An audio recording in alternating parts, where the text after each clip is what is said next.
steadily. Look at us now. Ooh, Jesus. It's what, 11 a.m.? Combat. Oh, there he is. Whoa. You fit in seamlessly in this weird MK environment. Do you want a margarita? We're gonna do it. That's it. On your marks, get set, and go down. Anything happening out there in the combat sports world? Huh? Maybe a little bit. Maybe some things, some crazy things, some not so crazy things, some fun things. We're going to get to them all today. Welcome, everyone, on this 6th day of March 2026. My name is Luke Thomas. I am today's host of Morning Combat. I join you from the capital of Estados Unidos right here in Washington, D.C. Thank you so much for joining me. I greatly appreciate it. Now, as you guys know, we're kind of experimenting with a bunch of different formats. Chuck will be back on Monday, as he always is. And there's a few different ways we could have gone for today's show, but we decided we're going to do like a semi-solo show. It'll be me for the most part, but then Long Island Luke is going to be here to help out as well. First things, order of business if we can. Thank you for being here, as I mentioned. But then on top of that, let's get some thumbs up here on this video if you'd be so kind. You can follow the show. You can see there every which way. Also, we'll bring in Long Island Luke in just a minute. You can follow his main card minute on a bunch of different places as well. You can subscribe to the channel if you'd be so kind. I'd always appreciate that. You can email the show, morningcombat@gmail.com. On the show today, let's sort of talk about it. We're going to react to this Francis Ngannou news that's out there. We're going to do that right away. We're going to do some X's and O's about UFC 326, the latest that we know about the UFC White House card and some of the, I think, lessons that need to be learned from that, plus a whole lot more, right? We're going to have a fun one. Now, let me bring in my partner for today, if he'd be so kind as to join me. He is the son of a... oh, sorry. Wrong photo there. Didn't mean to do that, LT. What's up, man? We had to get you off.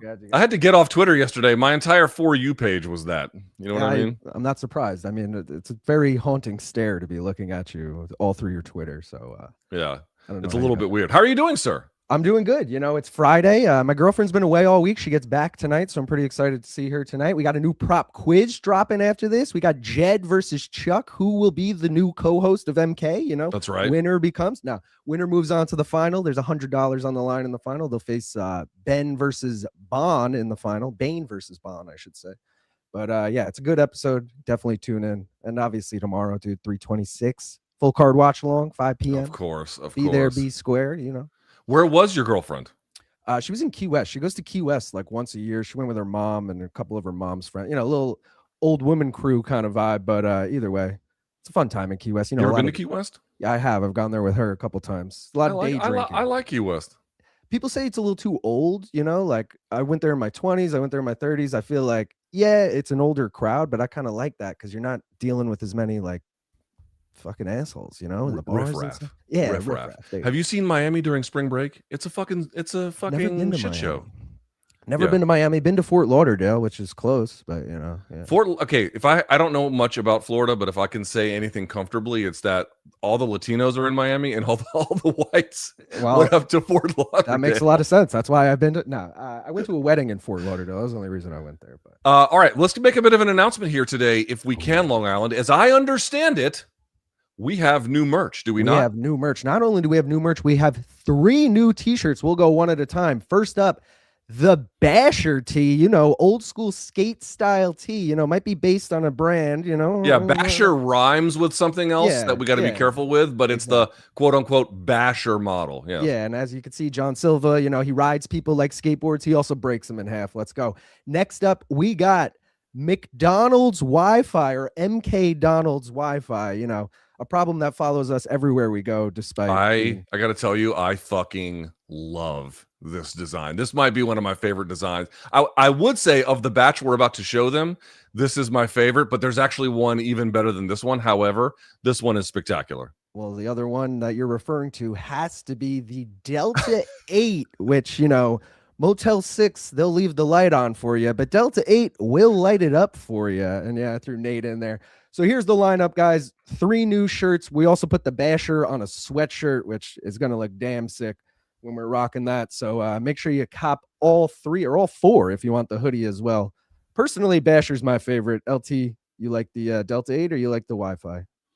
It's a tough call. If I had to pick one, I'd go Delta 8, but I got to tell you, it's like 51-49. You know what I mean? It's a close contest. Split decision in favor of Delta 8, right? All right. Fair enough. And it's got BC's name kind of all over it. Now, before you go, yes. We had talked about this yesterday, Long Island, and I think it's important to tell the folks out there. People think like, oh, you guys still doing fan subs? You guys still doing Dead Wrong? We're doing Dead Wrongs today, correct? Correct. All right. Now, we're not going to do fan subs today because we want to wait until there's a whole bunch of them that we can pick from. Here's what we are going to do. And Long Island, if I get any part of this wrong, please tell me. Gotcha. We're going to have a contest for the best fan sub, the best memed fan sub each month, I think. And we're going to give the winner, what? A signed t-shirt, a signed poster? What do you think? Signed poster. Because the t-shirts, we'd have to get the t-shirts shipped to us. We'd have to sign. It's going to be a whole ordeal. Okay. We already have the signed posters. Also, they're worth more money, I would argue. So remember, you can email the show morningcombat@gmail.com. This is not just for fan subs and Dead Wrongs. This is obviously as well for to just reach the show generally. But the best fan subs, we're now going to give a prize to. Make them funny. Make them good. Make them biting. Make them acerbic. Make them whatever you want to that you think people will enjoy.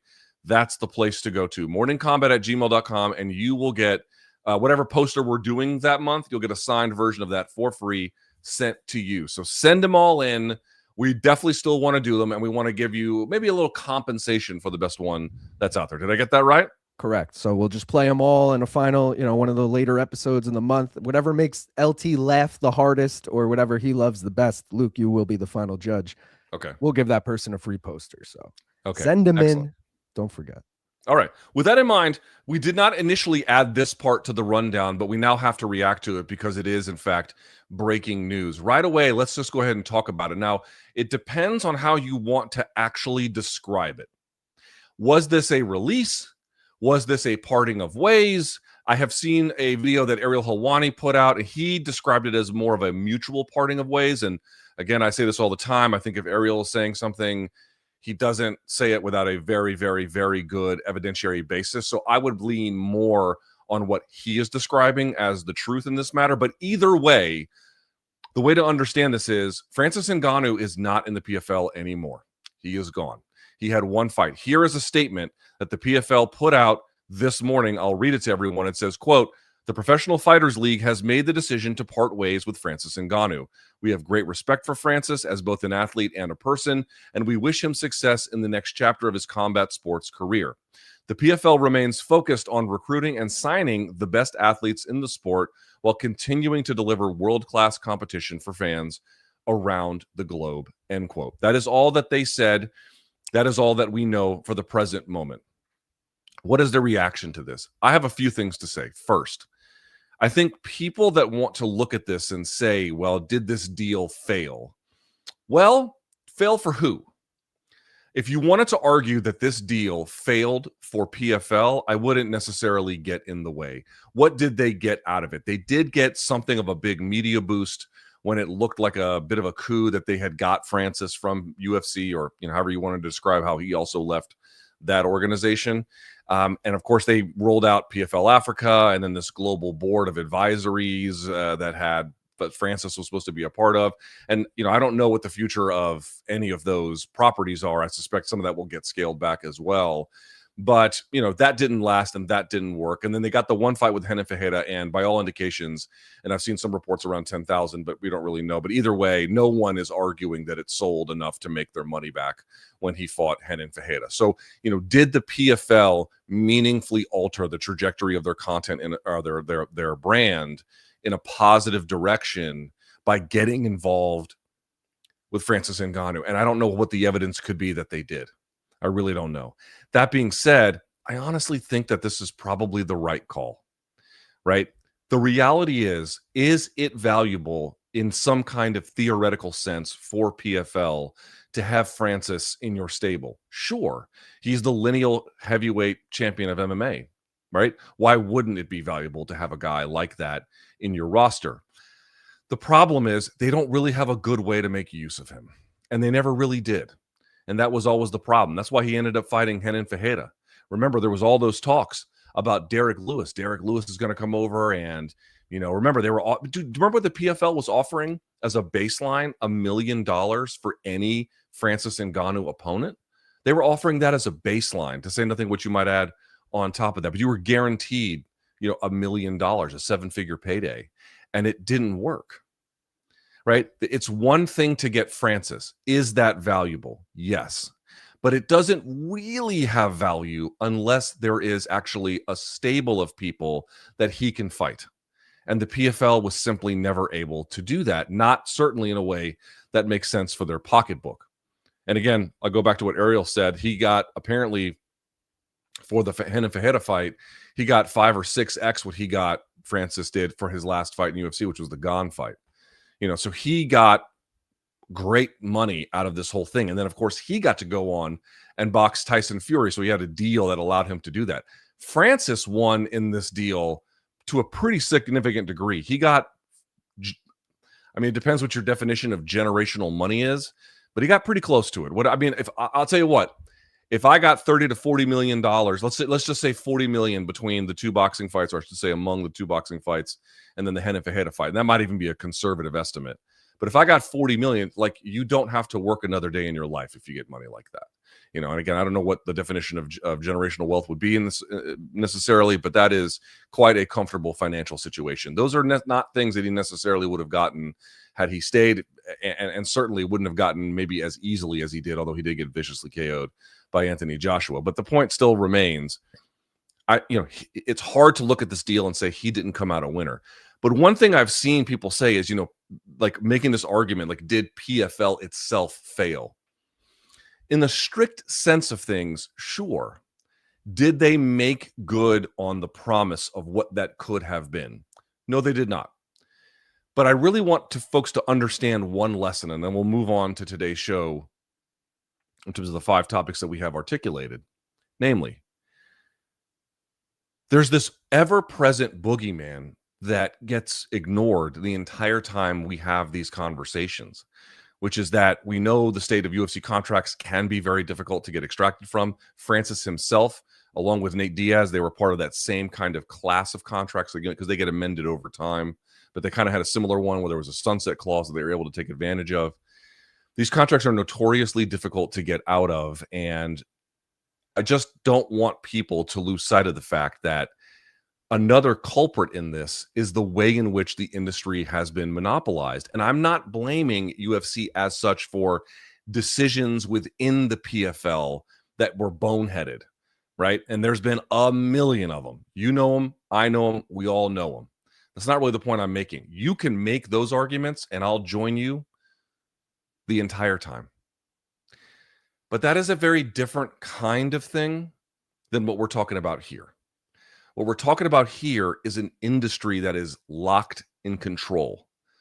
And you cannot have a robust marketplace. You cannot have competition. And you cannot have any kind of real sense of free agency anytime you're operating in a market like that. PFL wasn't just trying to sign Francis and a few guys around it. They were trying to swim upstream in a regulatory and a market environment that is impossible for them to succeed in. And so the real question the whole time was, great, did they get Francis? Amazing. But unless they get anybody else, what's going to happen here? Even if he does have allegedly 1 fight left on his deal, which again, it doesn't even make sense for them to exercise that. That is an ever-present explanatory factor here as well. I want to be super, super clear about that. And I don't want to shy away from bad decisions that the old PFL regime made, but we also must recognize the broader external factors that constrain the options of the various actors in this space. And that's just the reality. All right. We'll have more on that. By the way, is he going to end up Long Island? Is he going to end up, true or false? Francis Ngannou is going to end up on this Gina, Ronda, I don't know if it's co-main or what. He's going to end up on the main card. True or false? True. I was talking to Matt Snyder about this when you walked away, our other producer. I'm like, dude, for sure he's going there because he's at odds with Dana and the UFC. Shout out A&W, caffeine free or sugar free, whatever the fuck it is. But dude, like I don't feel like he's going back to the UFC as much as that would make so much sense. You've been hammering that home about, oh, should they get rid of the heavyweight division? Just sign Francis. Like, it's on the table now. Just sign Francis. They're not going to do it for whatever reason. And I was just saying to Matt, he's going to fight JDS in a rematch in the co-main on the Ronda Gina card. And that's going to be, no one's going to care about it, but it's going to be 2 former UFC champions, and they'll bill it as such. And people, I mean, dude, technically speaking, if they put Francis on that card, they have the lineal MMA heavyweight champion of the world on that card. True. You know what I'm saying? Like, for Jake Paul, he finds these little ways to kind of sneak in stuff. I know. I wish he just would get back with the UFC. I know that's not easier said than done, but like, fuck, man, there's so many good fights to make. And we're talking, like, everyone's talking Poatan John, Whitehouse. I know we're going to get into that, Luke, but like, put Francis in the mix now. There's 3 guys you could choose from. A little more negotiating room. I don't know, but all right, let's do this. Let's go to topic number 1 if we can here. So we've got a few different assets that I want to play first to kind of react to, but the basic idea is as follows. Like, the UFC White House is now, what we heard yesterday from UFC President Dana White is that this is all going to be announced on Saturday. And of course, what is Saturday? UFC 326. But Dana didn't just say it's going to be announced like at the beginning of the broadcast. You'll recall there is a 2-hour window. It's the last hour of the prelims and the first hour of the main card, a 2-hour window where that's going to be on CBS, where we're going to get the announcement to all of this. But what do we do on the show if nothing but baseless speculation? So let's do it. The question is, based on what we know, and we're going to take a look at some of the evidence for this, is this event designed to basically just resuscitate the American market in MMA? I mean, there's a lot of different reasons why this event exists, and we can talk about them. But I think one of the things that is really kind of coming into focus the later we get here is there is a massive American focus on who is going to go on this card, what those matchups need to look like, how competitive they need to be. It looks like an event from the outside looking in, based on what we know now. And again, let's see if that changes in 24 or 36 hours.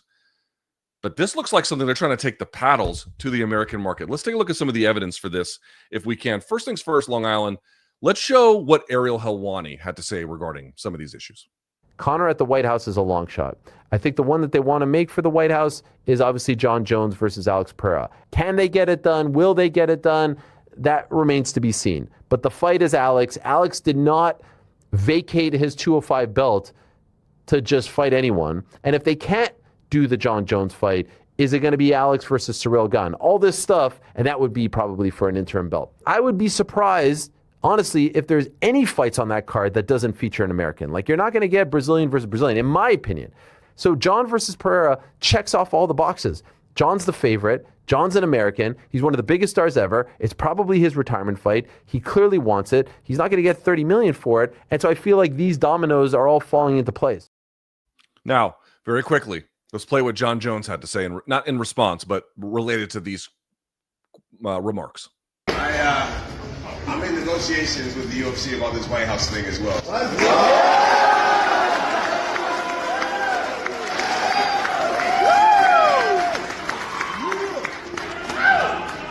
Very, very, very proud American, and I cannot wait to represent one more time. So we'll see what happens. All right. So there you have him say, if you had a little trouble understanding the audio, what he basically confirmed was that he is in talks with UFC to be on this White House card. I'm going to guess that would be in a headlining role. I cannot imagine that he would not be if he's on the card. But let's talk about this. What does this mean? What does this mean in the way in which what Ariel is describing, the confirmation or semi-confirmation anyway, of what Jon is saying? There's more to this based on these comments from Ariel. We cannot obviously play the whole thing. But what he also says is that there is, in his estimation, it is very likely that there's going to be an American in every single fight, potentially 2 Americans in both of those fights, or I should say 2 Americans in a single fight. And not only that they wanted an American headlining the fight. And not only that, they wanted the American to have a great shot at winning. Folks, I got to ask you, I'm not even necessarily saying that that's a bad thing. I'm not really doing that. I'm not necessarily saying that, like, oh, we absolutely have to go a different direction. What I will say, though, is a couple of things. One, I have heard Dana White say that what they want to do is just make sure that they have the best fight card possible. Guys, understand something. In modern MMA, in March of 2026, if you are making a fight card where at least one participant has to be an American, and there has to be at least one American in the main event, and that American has to have a, you can never fully engineer these things, but they have to have a pretty good shot at winning. You can't actually make the best card. I'm not even sure you could make a really good card. I think you can make a decent card. And you might even say, well, look, haven't they done this kind of thing? And maybe not on the White House lawn, but haven't they done something like this, in Brazil in the 2010s, in like 2014, they would go to places like Uberlândia, Brazil, a place you've never heard of. It'd be a Brazilian or maybe two of them in the main event, but there'd be Brazilians in basically every fight all the way down. The crowd gets out there and they chant, "Ooh, vai morrer," the whole thing.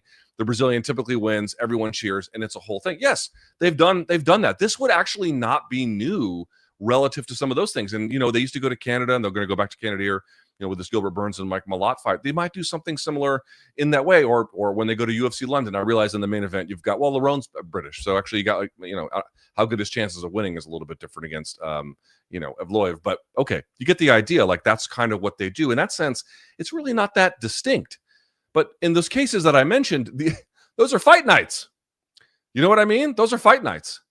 And to me, what I'm reading out of this situation and the way that it looks to me is part of what they're trying to do here is they look at the top 15 of the pound for pound in the of all the fighters, the top pound for pound. There's one American on there, and it's Max Holloway.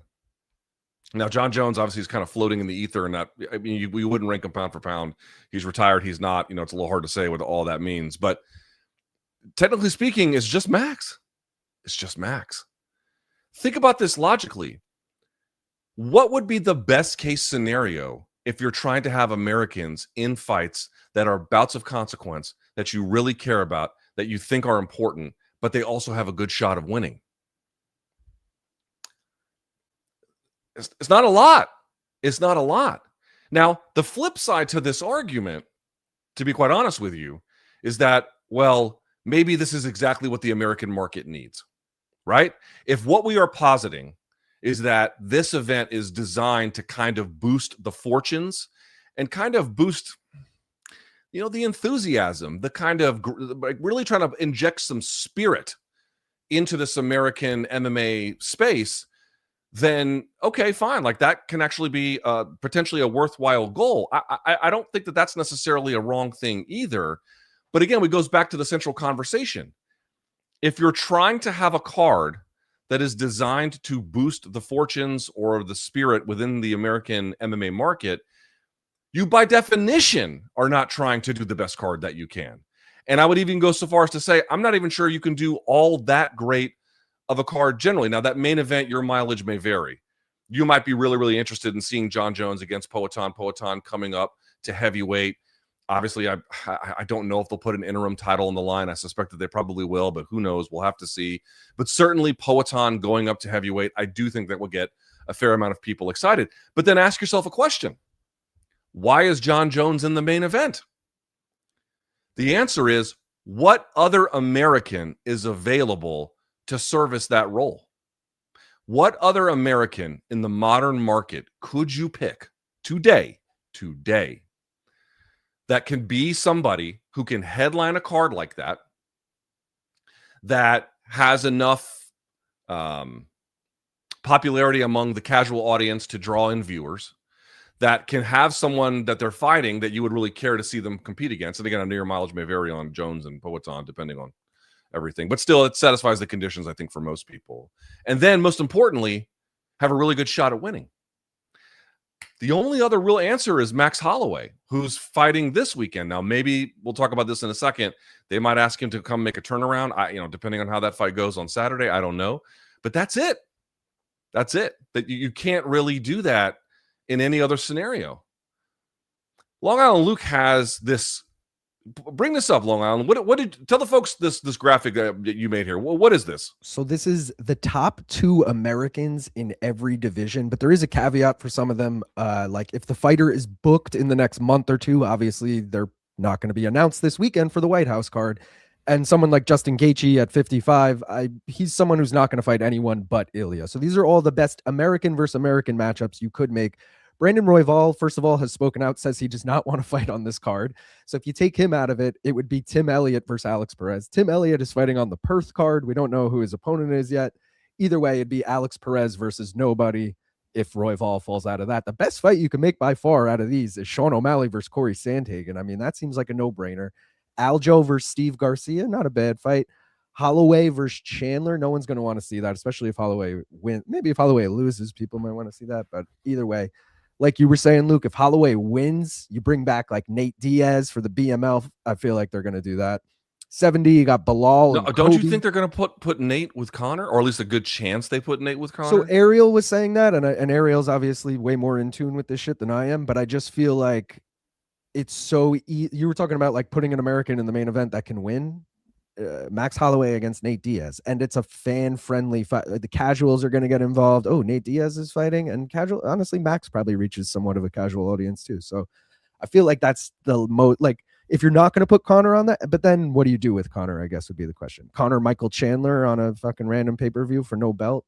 I don't know, but I mean, if they're going to put him on International Fight Week, which is also what Ariel said, I mean, to me, I get your point. Like, I do agree that Max versus Nate on the White House, again, I think it's unlikely just given the schedule, but not impossible. It certainly could happen. But it just makes more sense to have Conor do that in July for International Fight Week, does it not? Yeah, it makes more sense. I mean, you're right, because Conor just has such slim pickings of opponents. But I also like, I don't know. That's my bold prediction, Luke. If this was a prediction show, that's my bold prediction that they do Max Nate on the White House. All right. Interesting. BMF. I just think it bears repeating, or at least I should say it bears. Real quick, I just want to show the women's divisions as well. We can't. Okay, go ahead. Mm-hmm. Mackenzie Dern, Tatiana Suarez is booked next month, so I left her out. But Mackenzie versus Tatiana would be one of the best fights you can make. So Fatima Klein is the next best American there. Blanchfield Barber, we should have got it at the Apex that time. Obviously, didn't happen. And then I left Kayla out because obviously the neck surgery. Juliana Pena versus Rocky in a rematch that absolutely no one would want to see. But yeah, there you go. You could do it. Serious question. Come back real quick. Do you? Okay, obviously, if Kayla were healthy, this would be a no-brainer. But now that she's not, do they put a women's fight on the White House card? If it's Mackenzie, yes. Because because I know she like associates with Brazil as well, but she's an American champion. I would say. I mean, she is, but she's culturally, I think she identifies much more with Brazil than U.S. No, I think she's like me, man. She's a 50-50. I'm Australian American, bro. I don't know, but she at least like lived in Brazil. I never lived in Australia or anything, but the real thing though, that I'm saying it is like, who would she fight? Because like Wei Li is the clear. They're not going to put her against Wei Li on the White House. But they could just make a squash match. But this is what I mean. Does my point stand to you? It's like, I'm not even saying I hate the idea of doing an American thing, like where you're stacking the deck, so to speak, because as I indicated, they've done this for nationalities all over the globe. It's not a thing that they've never done before. But I'm just saying, if you're going to do that for the Americans in 2026, it's not going to be a good card. It's not. There's some limits on what you're going to get. But dude, like, okay, we were just showing the top, everyone in the rankings, the top Americans, but I'd argue like, okay, Bo Nickel, I know he fights at 85 and I know Kobe fights at 170 and I know Kobe historically doesn't take fights that he would deem difficult to him, but that's a fun ass fight you could make if Kobe wants to move up to 85 at the White House. They're both very Trump guys. Like I could see the UFC definitely putting that together. Bo Nickel, Kobe, I'd watch that. Someone else was saying you put Wonder Boy against someone like, oh yeah, he's a fun American everyone likes. Like there's fun fights you could make rather than the best fights you can make. That's right. I think that's right. You can definitely do fun fights, but the fights of significance, or at least what Dana White had previously said, which was the best fights available, you can't. And it's crazy to say. So again, it kind of becomes this self-reinforcing mechanism where it's like, all right, well, if that's the state of American MMA, it needs a shot in the arm. It needs some kind of a boost. I would just caution people about a couple of things. I think one, I don't want to diminish what an opportunity, putting aside the political baggage for just a second, just in terms of like big audience, big opportunity, potentially not so much in the fights themselves, but although maybe we'll see, but big stakes. This is a historical event for the sport of mixed martial arts, and certainly for the Ultimate Fighting Championship. In a scenario like that, you have to realize, I think, how do I say this exactly? You have to kind of realize, I think, something pretty important about it all. That won't fix the problem.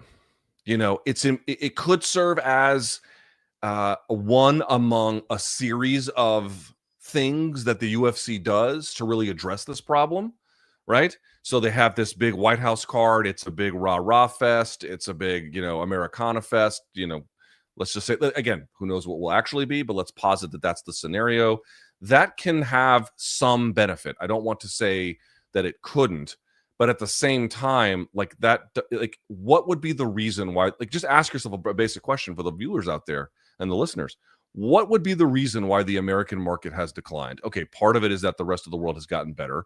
That's certainly true. But, I've been watching MMA a long time. Brazil's been competitive literally since UFC 1. I mean, they didn't just start getting competitive. And the Japanese used to be a lot more competitive and aren't now. Okay, the Russians came along, and that's true. But, while they are obviously very, very good, that's not the full explanation either. It's not just that the rest of the world got good. We got worse.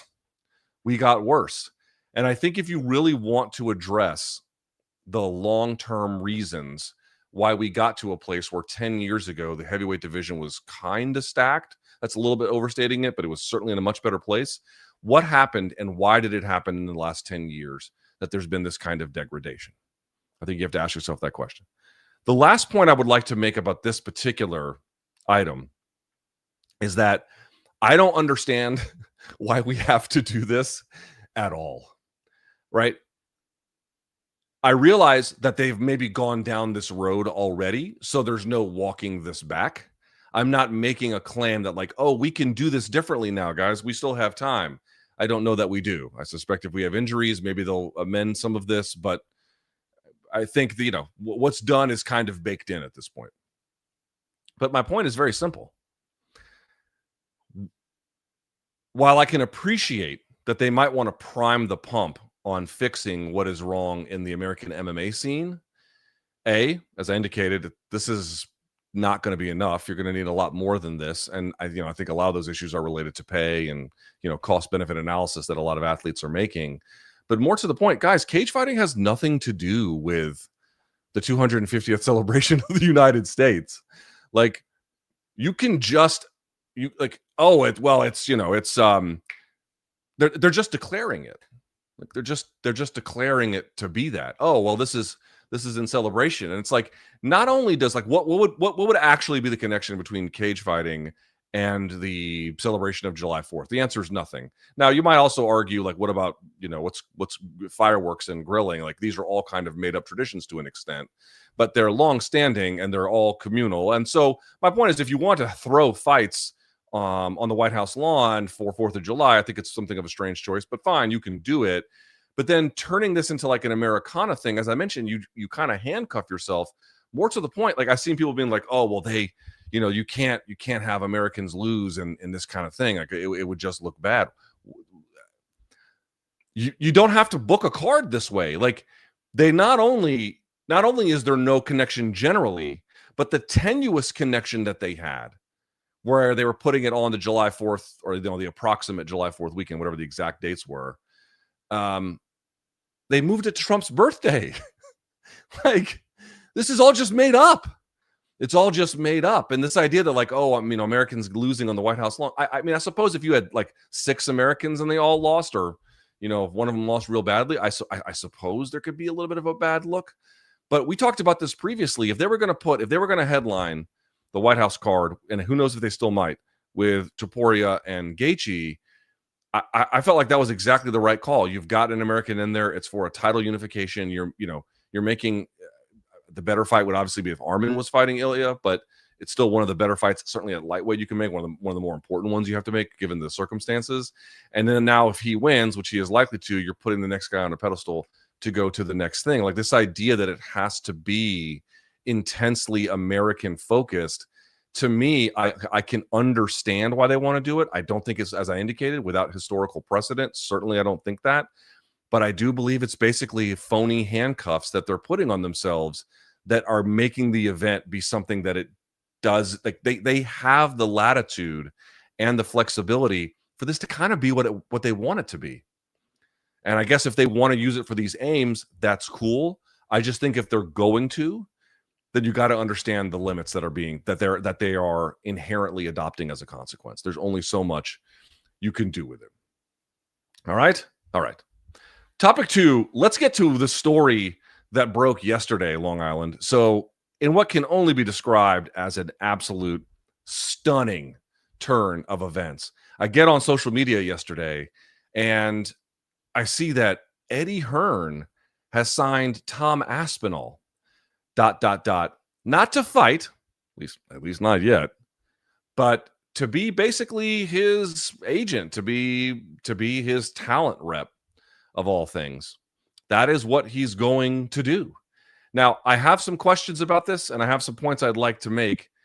Let's post the Aspinall on IG back to business. Do we have this one? Yeah. So they landed in Monaco yesterday, which I guess is a beautiful place. I've not been. And you can see he's there. So the question you have to ask yourself is, was this done solely as an act of revenge against Dana White and TKO, or could this just be a thing that Aspinall wants to do to improve his career? I don't know about you, Long Island, I was kind of blown away by this news.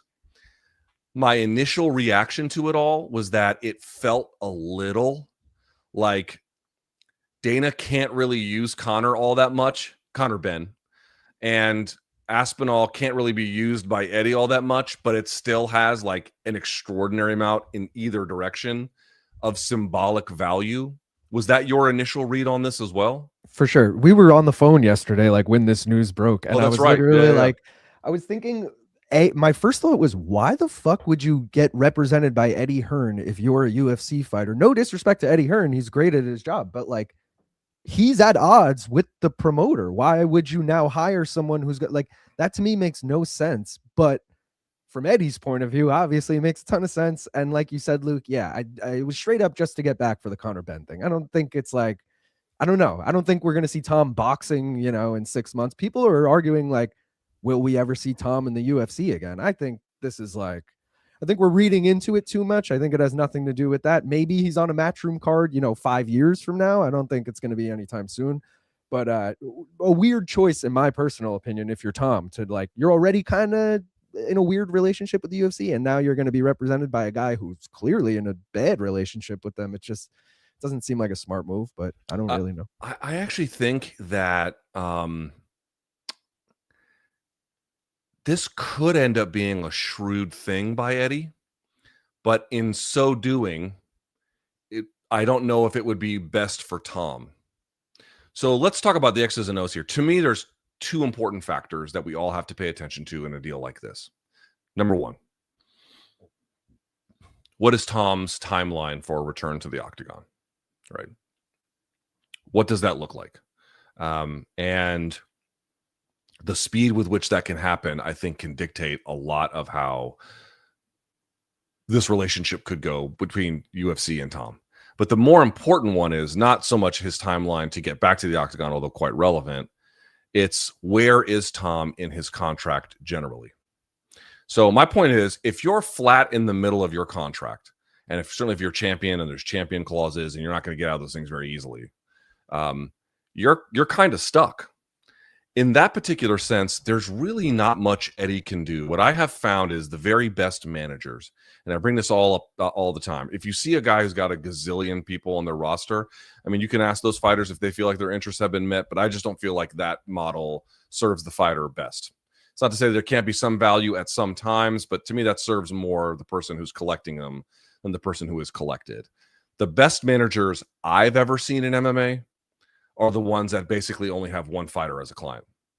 Holly Holmes guy, Lenny Fresquez, he used to get sideways with UFC, but Holly was his only client in MMA. He didn't have any other clients. Nate Diaz's guy, Zachary Rosenfeld. Nate's his only client. And I know some other guys, some other champions, where they had a guy like that was their only client. And again, I'm not saying that's the only paradigm that works, no pun intended, but that it is the best one I've seen. So Eddie would kind of fit that. Like Eddie, it's not like people are saying, oh, a bunch of guys might sign with Eddie. And I suppose they might.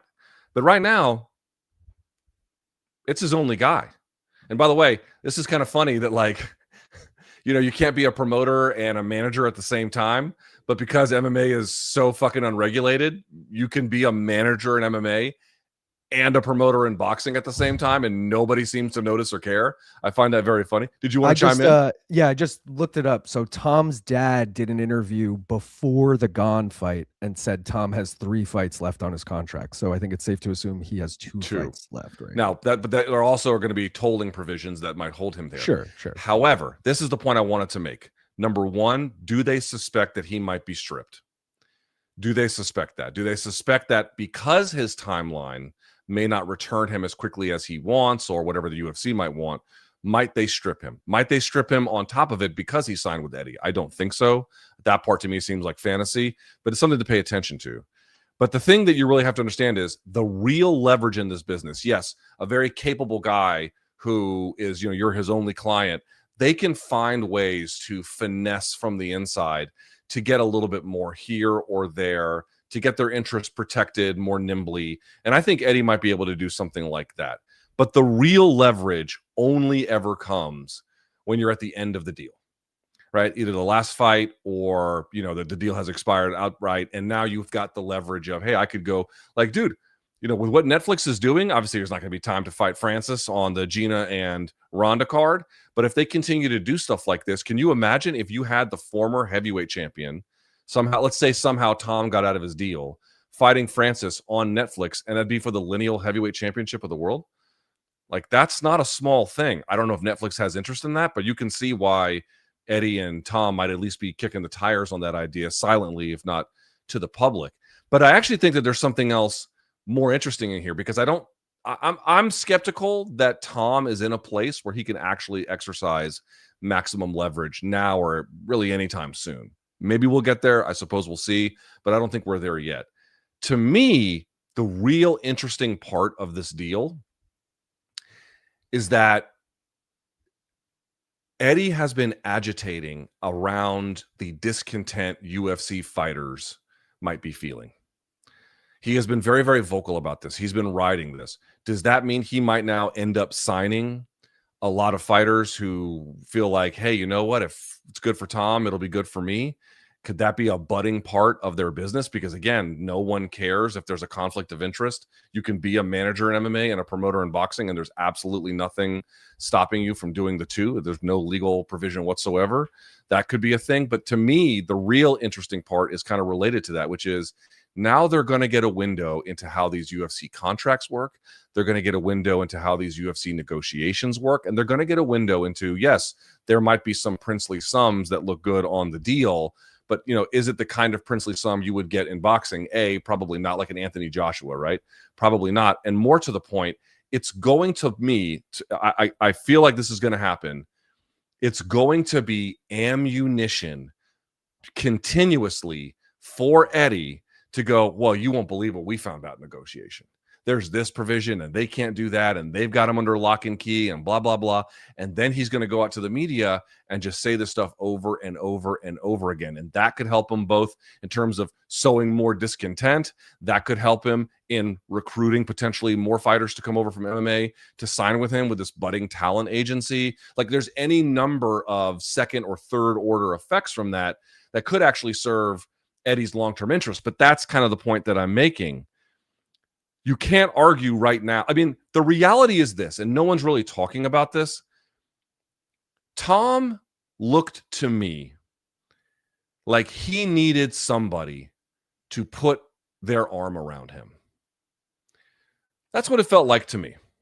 It felt to me like, and I know people get bitter when I say stuff like this, but you can think that Tom was the victim in every way possible of the eye poke, of the fan response, of the UFC seemingly not being there for him. And again, that depends on your perspective, but let's just posit it for the sake of argument. Like, you can posit all those things and you can say this guy was victimized. You can say that. But you have to realize that in the court of public opinion, the actions that you take, even in a very unfair system, these dictate how you're going to be reviewed.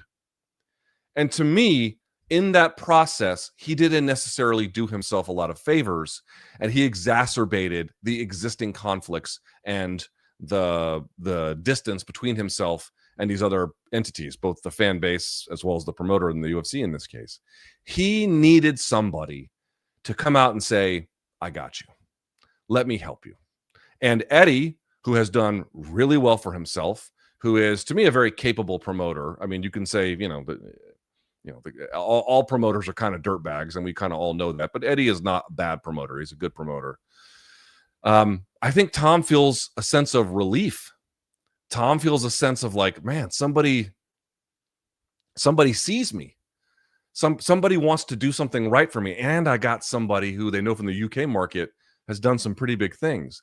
And I think Eddie is jumping in to fill that gap, to put his arm around Tom and say, we're gonna put the full force of our abilities behind you to get things right in your life. And I just don't think we can lose sight of that.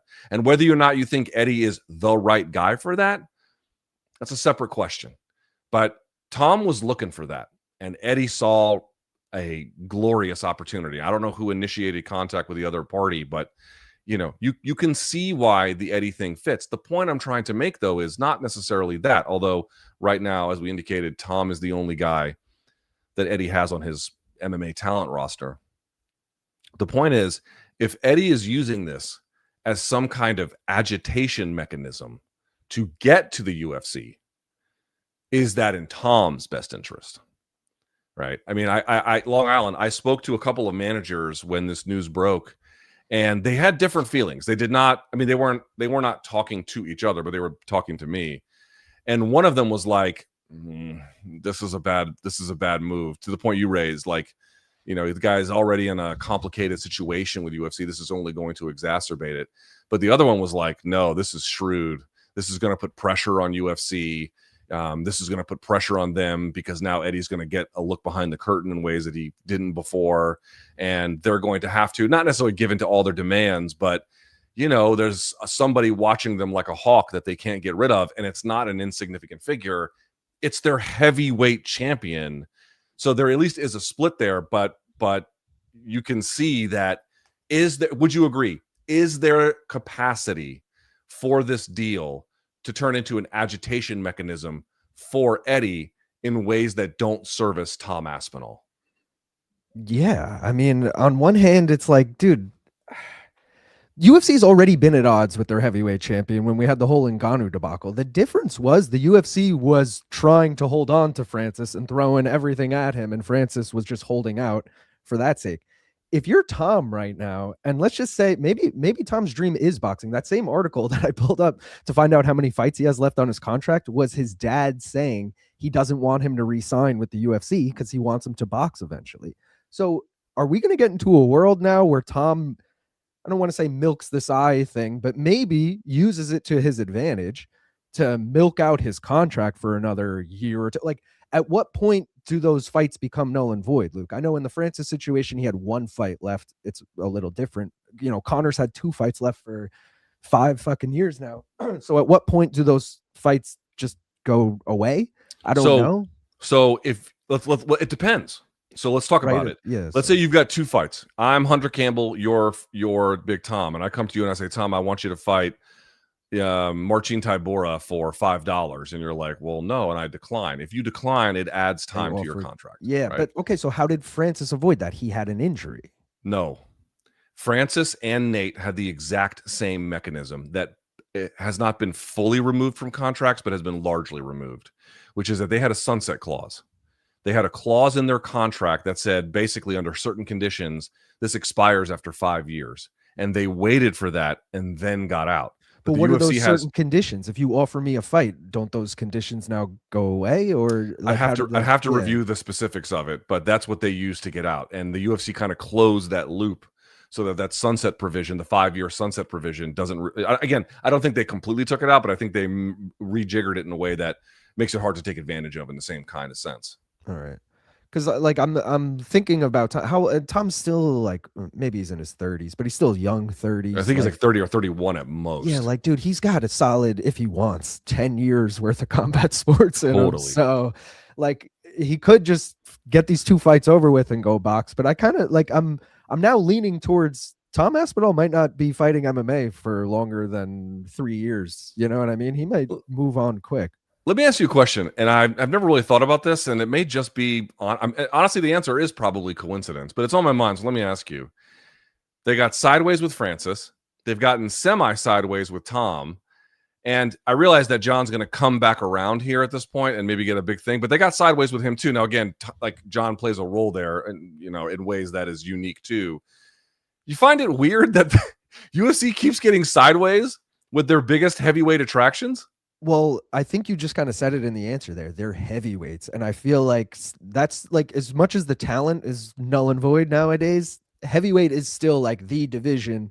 Like to a casual fan, if I say to my dad, oh, there's 2 bantamweights fighting tonight, he'll be like, what weight class is that? If I say there's 2 heavyweights, he knows exactly. I don't even know how much they weigh. They're big, 2 big fucking guys, like I feel like the heavyweights in the UFC know their worth, and they're like, wait, I see what Deontay Wilder's making. I see what Tyson Fury's making. What I can do that shit too. And that's why they all then decide to go box and do all this and get sideways with the UFC, because they realize their worth.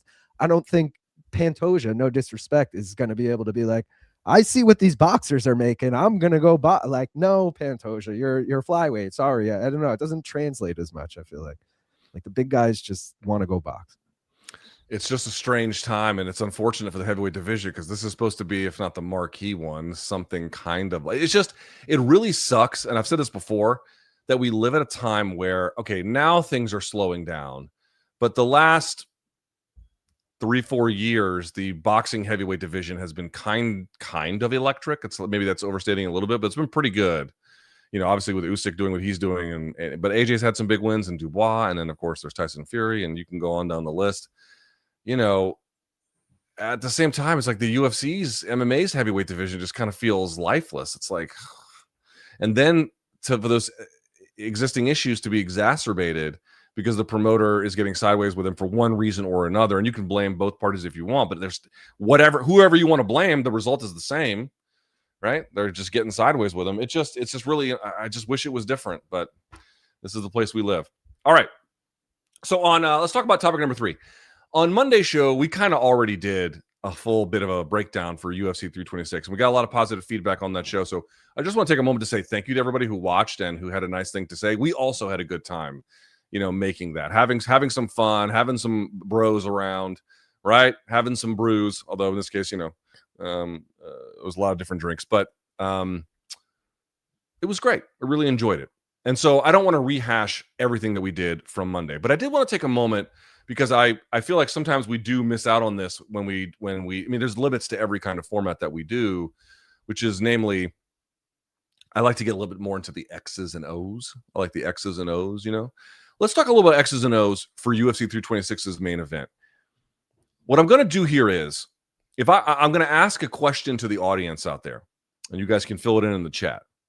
Namely, what is the most important set of factors for winning conditions for either guy? What has to happen for Charles? What has to happen for Max in order for them to have their best chance at victory? That is the essential question that I am asking, right? Now, before I get to that, I do want to show this graphic if we can, just to kind of reiterate how fun this matchup is. Look at this. 13 post-fight bonuses for Max Holloway. And then, of course, we all know the story. Charles is the king of this with 21 post-fight bonuses. But when you put them together, right, so now we've got 34 total post-fight bonuses between them. That is the most combined bonuses in a single matchup in the entirety of the UFC. Not just now, ever. That is crazy. We talked on Monday about what the value of the BMF belt is. That shit.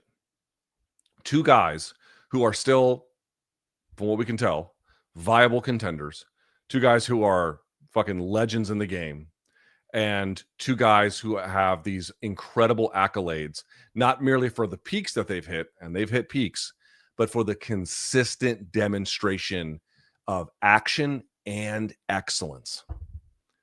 That's kind of what the BMF is to me in the best case that it can be. Now, again, whether that will be in every iteration that we see it, I don't know. But I just want to take a moment to say that, like, that to me represents such that the BMF belt has value. It's got value because it's putting guys like this together. Okay. But now let's talk individually about them. X's and O's. I want to start with Max. I'm going to give you in either case what I consider to be three of the X factors, three of the most important kind of fighting conditions that have to be established for them to win. Let's take a look at my Max Holloway graphic if we can here. These are the 326 X factors for Max. I'm going to read them, and then we're going to go through them. Number one, no jab, no W. Number two, avoid ground and pound scenarios if he pulls guard. And number three, stay away from the fence. People have asked me, should Max look for the takedown and blah, blah, blah. And I just don't think he should do that at all. Max doesn't win like that. That's not to say Max couldn't win like that, but he doesn't. And he does it for a reason, because that is not his best skill set. And it might be good, but it's not his best. It's not where he's most comfortable, and where he's most comfortable is where he'll make the fewest amount of errors and certainly execute on the best of his existing skill set. It is just not a good idea. Everything to me, and of course footwork is a part of this, everything to me with Max Holloway has to be a function of the jab. If you are not putting that jab in the face of Charles, and then he's going to have to mix it up a little bit to the chest and to the body as well, I don't know if he can win. Straight up, I don't know if he can win. I don't know if he can win without his jab pumping. It is key to everything. It's key to his second order offense. It's key to his ability to circle. It's key to his ability to prevent blitzing. It's his key to manage the range. It's his key to potentially even escaping, depending on what kind of response Charles gives him. No jab, no W. I absolutely am convinced if you see tomorrow that Max has a problem getting his jab going, he might be in deep, deep shit. Put it back on for just one more time. I want to make sure I got the order of this right. Yeah, okay. Scenario number two, or I should say point number two, avoid ground and pound scenarios if he pulls guard. Charles doesn't actually submit necessarily in present MMA. Charles doesn't necessarily submit a lot of people from his guard. Like, even Michael Chandler didn't get submitted from the guard when he went into it with Charles. It just doesn't work that way. And even Kevin Lee, I don't think he got, maybe he got armbarred. I cannot remember. Or maybe he got pounded out. But like, in general, it's just not a thing that he does. He can threaten from there. He can do De La Hiva X, set up triangles, set up arm bars. He can invert underneath. He can do a lot from there, but he's not necessarily going to get into fight-ending scenarios. But number one, it's an ever-present threat. Number two, ground and pound. Like, if I had to ask you, what's your favorite ground and pound performance from Max Holloway? You couldn't tell me. Not really. I mean, he might have some that are better than others, but it's like your favorite version of that? It doesn't exist. It doesn't exist. You are killing time underneath while he is going to be going to deep half, De La Hiva X, triangles, you name it. You're killing time in a scenario that he, even if he can't get that fight to a fight-ending scenario or sequence, what he can do is he can tie you up, he can kill the clock, he can threaten subs. Even if they don't get super close, if you have to kind of get out of them, you may not have the best ground and pound. And now the judges can be like, well, what was better?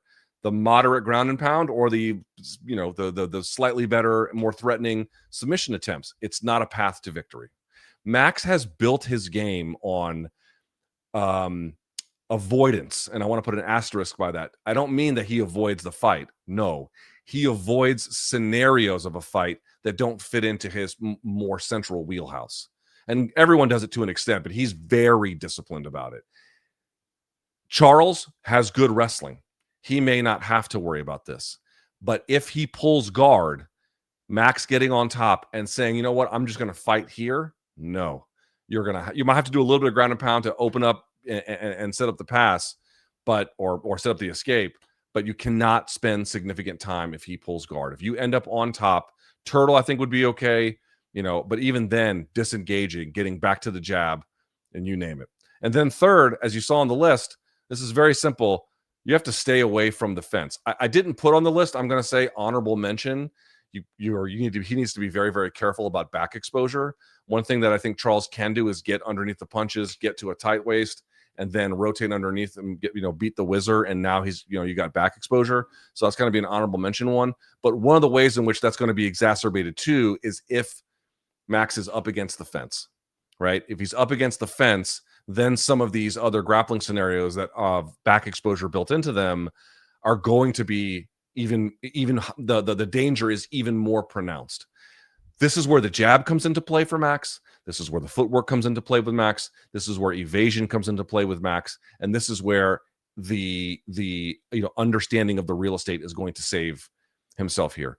Up against the fence, remember, it's not just that Charles has a lot of different striking attacks he can do or that he can use wrestling sequences to get to the back. He can wrestle even without that stuff.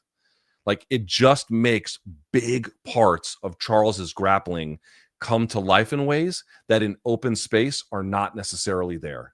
He is much more likely to look for back exposure scenarios up against the fence than he is in the middle of the octagon. He is much more likely to pull guard in the middle of the octagon. And again, there's danger scenarios in either case. But if it's me and you have to face Charles from his guard, or you have to face, not even face, but you have to deal with Charles on your back, I'm taking the guard 10 times out of 10. 10 times out of 10. These are three keys I want you to pay attention to for Max Holloway tomorrow. Now let's get to the Charles side of the equation. Let's take a look at this here. 326 X factors for Charles Oliveira. Threaten the back, not guard. That's not to say he won't do either, but I think that's big. 2, don't let Holloway circle. And 3, kicks, but especially leg kicks. Now, let's talk about this. Charles can pull guard.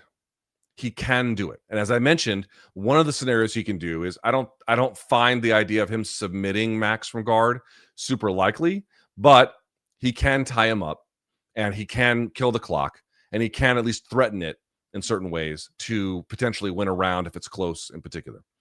He can do those things. But I don't think that's necessarily his best choice either. His best choice is going to be back exposure. Back exposure. And this is where that fence comes into play for Max. We've just really never seen Max have to deal with someone in the modern context who can threaten and attack from the back in the ways that Charles can. I remember, and look, he got to Justin Gaethje's back, he got to Poirier's back. The list is endless of how many guys whose backs he's attacked. And I'm not also saying that Max can't win that even if that happens. He got to Chandler's back too. I'm saying that represents the biggest submission threat for me.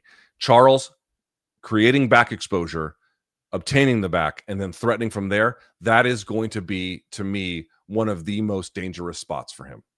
For sure, no question about it. And of course, that's going to be predicated on some of the wrestling. It's going to be predicated on location, or I should say proximity to the fence.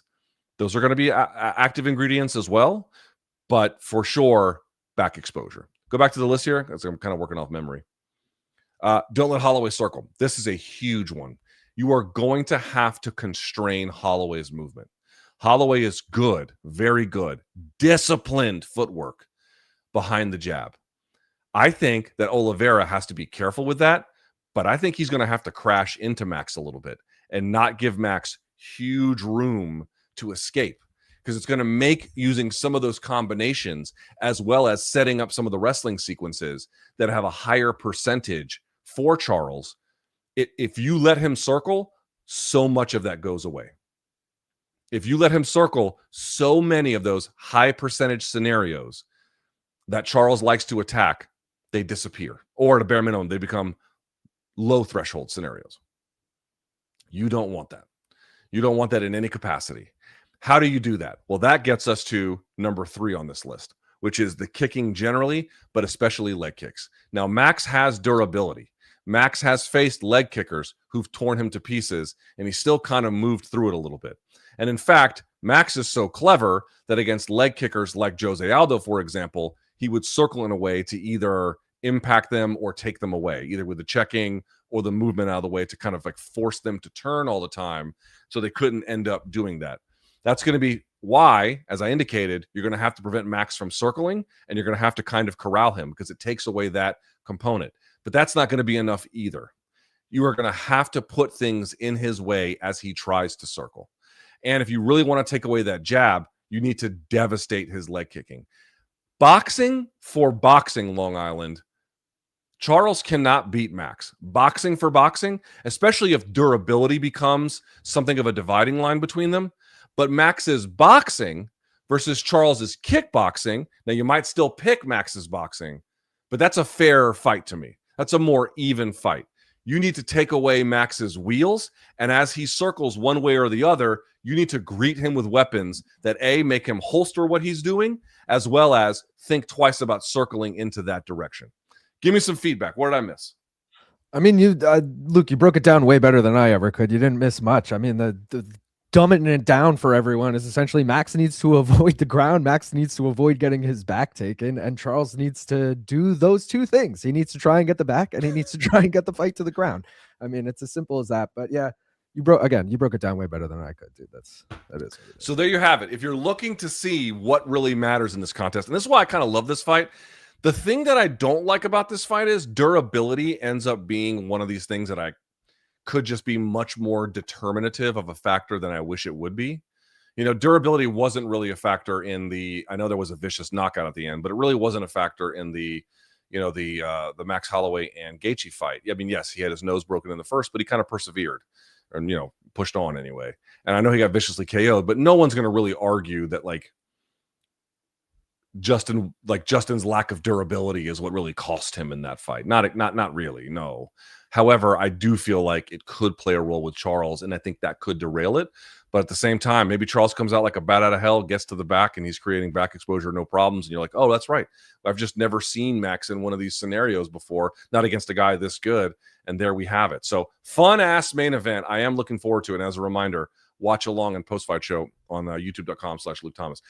Give me an update before we go to topic number 4 here, Long Island. Where are we on weigh-ins? What's the update? So they're going on the bottom of your screen right now. Still main fights. We're waiting on Charles still, waiting on Kaio still, waiting on Rob Font still. Otherwise, the main card is set besides those guys. The main event weighed in?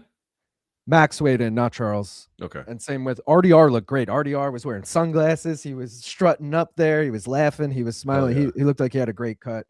No one that noticeable so far Bruno Fajeda came in a pound under the 85 limit. I thought that was kind of interesting because he's a pretty big dude. But yeah, no one looked like bad on the scales yet. Okay. All right. Topic number 4. Did you guys see UFC President Dana White talking to Cameron? Cameron, the rapper. By the way, Cameron's Purple Haze album. I mean, some might be more of a horse and carriage kind of guy. I'm a Purple Haze kind of guy. Although there's plenty of, favorite Cameron songs that I have. Triple Up is one of my favorite songs ever. That one is burned into my memory, but neither here nor there. It is what it is with Mace, and I think he's got Talk with Flea. Is Talk with Flea, Long Island, like a separate Cameron only podcast? Dude, I thought this was the Mace podcast when I saw the interview, and then I saw it was a whole different thing. I have no idea. I don't know either. It's another one of these like rappers or celebrities turning into podcasters, interviewing other celebrities, which they can be great, but it's just another one of those things. All right. So he had on UFC President Dana White to discuss several boxing topics, and during the course of that, White becomes visibly agitated at Cameron when he asks him about the Ali Act and why he wanted to change it. I have a question about it, but before we go any further, take a look at the clip. Somebody at the press conference had mentioned something about the Muhammad Ali Act. There's a difference between, do you want to have a serious conversation about the Muhammad Ali Act, or do you want to fucking showboat here in front of everybody? Right. Because what that guy could have done was, Lene is the head of PR here, could have said, I'd like to sit down and have a serious conversation about the Muhammad Ali Act. No, he gets up on the mic And, those are the typical kind of douchebags that, you deal with in the media sometimes. Amending. We're not changing. Let me tell you what you don't want to fucking kill. Let me tell you what you don't want to kill. Right. Something that has Muhammad Ali's fucking name on it. And so what we did is the Ali Act will exist, every fucking word, exactly the way it is right now. Right. But we're expanding it. We're expanding it. Okay. So it's not going away. Gotcha. We're not trying to kill the Muhammad Ali Act or change a fucking letter or period in there, or comma or anything. Right. These guys that are going out, Eddie Hearn, right, who lives in fucking UK anyway and doesn't live under the fucking Ali Act unless he's in America or dealing with American fighters. Right. De La Hoya's mentally ill, so even mentioning him is fucking stupid. But and the list goes on and on. The guys that are yelling the loudest about it are part of the problem. Me coming in is a threat to everything that they have and their way of life. That's how they look at it. Let me tell you about the Muhammad Ali Act. Let me tell you about it. Why is he he's jumping out of his fucking chair for this? When was the last, I'm being dead serious, when was the last time you saw Dana White get that emotionally invested in any MMA related topic? Oh, see, you said MMA related. I was going to say when he announced the Power Slap main event, 2 weeks ago or whatever, when Big Tuna took on Lil Sausage or, whatever. Yeah. Yeah. All right. So the question is, what do White's answers say about his efforts in the larger cause of taking over boxing? I have a few thoughts on this that I really wanted to share. The first thing is, it will never not blow my mind that Dana White is accusing. He's talking about Sean Zettel, who we had on the show, I think a couple of weeks ago. He is basically arguing that Sean Zettel, by getting up at a press conference, was showboating by asking about something that he has no other capacity to ask Dana White about. Because I know what Dana White said after that. He's like, you could have just gone to Lene Breckenridge, who was the head of PR. Very nice person, very nice lady, very smart, capable lady. But the idea that you can just waltz up to Lene, who, by the way, is also very, very busy herself. It's not like she's just hanging out in rooms all the time where you can be like, oh, Lene, I want to talk to Danny. Can you set it up? That's not how this shit works ever. I mean, if you're a huge media outlet, maybe it works that way, but even then it doesn't work that way, right? So first of all, I just want to point that out. But the idea that you can just go up to her and be like, oh, I'm just going to get an opportunity to do this. My understanding is Sean did try to do that, and they didn't want to give him Dana. They wanted to give him Lawrence Epstein, who is, I think COO maybe of UFC or Zuffa. I'm not sure what exactly his title is anymore. He's a very, very bright guy. He was one of the ones that made the congressional testimony in DC in favor of the Muhammad Ali Act. They want to give him that, and even that apparently fizzled out. So first of all, they're not even telling the truth about what is actually your option here. Oh, if you really want to have a serious conversation, we can set that up. No, you actually can't. You actually can't. They won't do that for you. There'll be some outlets they might do that for, but how is Sean Zettel supposed to know that? And again, they tried, and that also fizzled out too. It is very, very interesting to me that Dana White will have a very impassioned conversation about the Ali Act to Cameron Giles, who I like Cameron Giles very much, but he'll do it to Cameron, and then he won't do it for media outlets. What does that tell you? What does that tell you about his literacy on the topic more generally? In fact, he is asked in this clip, we didn't get a chance to show it, but Cameron basically asked him, what does the Ali Act do? And his answer was, well, it does a lot of complicated things, but then he kind of pivots to a second part of the question, he doesn't even articulate some of the things that it does. Moreover, I want you to notice some of the tricks that you heard him say there. Namely, he's like, you know what you don't want to go against? Something that's got Muhammad Ali's name on it. Yeah, you actually do, because it's being cravenly used by TKO, you could even argue the widow of the Ali estate, or I'm not sure if she's the head of the estate, but his last wife, Lorraine, she has given them blessing to kind of use this name in this particular way. You can absolutely ask questions about whether or not that is an appropriate thing to do for a guy who gave up part of his athletic prime so that he wouldn't go have to fight an imperialist war, essentially, for the United States in Vietnam.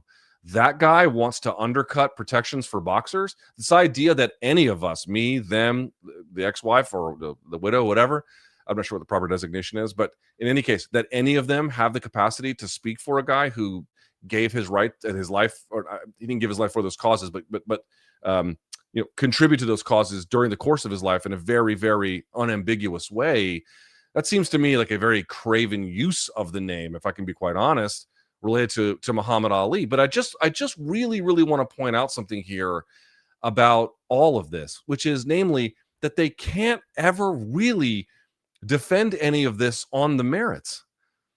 There's never a conversation, an honest conversation about the merits, which isn't this just a way? Like, they keep saying we're not going to change the Ali Act. Well, if you're not changing the Ali Act, why was I at 2 different congressional hearings for the House Education and Workforce Committee?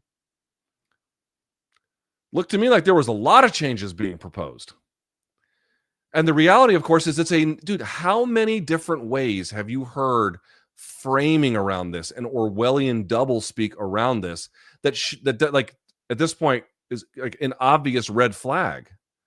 Oh, you don't want to go against something with Muhammad Ali's name on it. Oh, right. So that's why you put that on there, to tampen down negativity around it by using his name to drum up enthusiasm, because obviously Muhammad Ali is going to be revered within, not just combat sports circles, but beyond that. But that's not, like, no one is speaking for him, that we're just using his name. Right? I mean, what is that? And more to the point, as I mentioned, when they're asked to articulate what it does and why they want to change it, they deny that they're changing it at all. Listen, we're going to leave it in place. Guys, which is it? Because I was there at those congressional hearings, and I heard them say this. The state of boxing is in disrepair, which I don't necessarily disagree with. And the reason for that is because of the way it is currently structured. And so what we want to do is leave that structure in place for these donks. And what we want are exemptions to all of these things by creating special architecture within the law itself. That's not changing the Ali Act? No, that's not changing the Ali Act for them. But that's definitely changing the Ali Act for you. No question about it.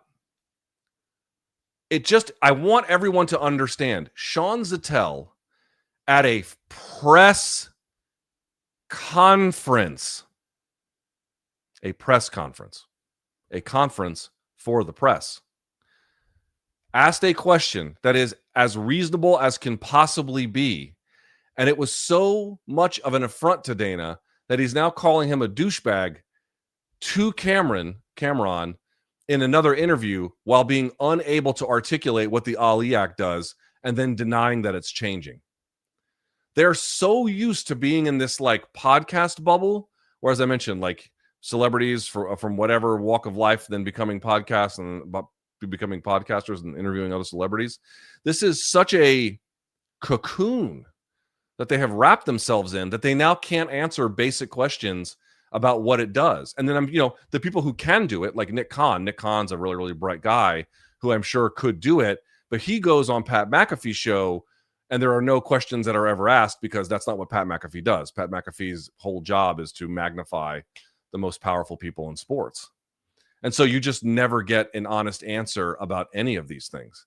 You never get them just leveling with the public. Look, we want to do this for these reasons. This is boutique legislation, bespoke legislation written by lobbyists, which is why the Muhammad Ali framing, that is like lobbying 101 when you put a name like that on proposed legislation as a way to both get attention for it and then generate positive sympathies for it on top of it.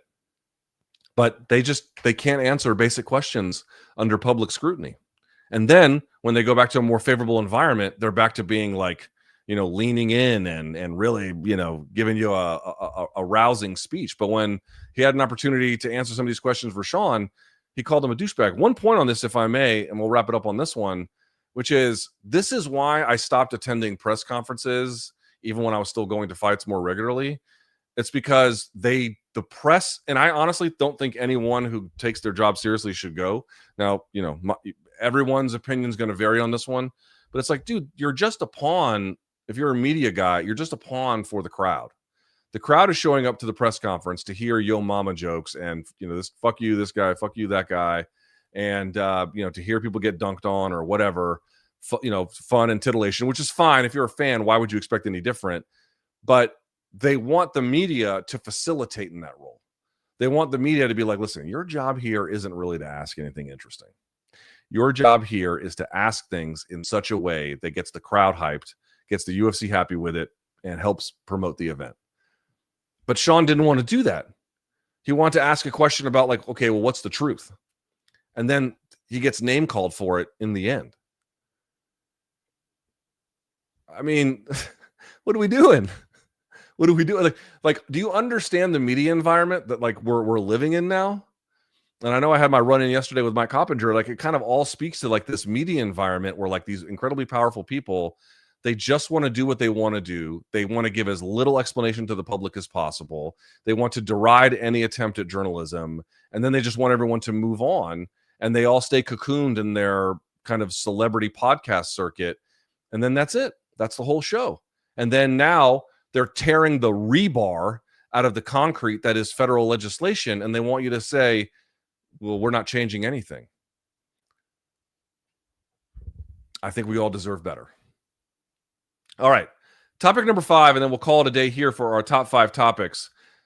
Numerous, and I do mean numerous, MMA fighters, and this could be many of them. It would include Aljamain Sterling, Michael Page, Israel Adesanya, among others. They're hardly alone.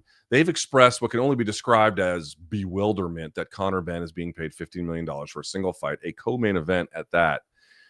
It's a very basic question that I want everyone to sit with, namely, will their vocalized opposition lead to any kind of substantive change?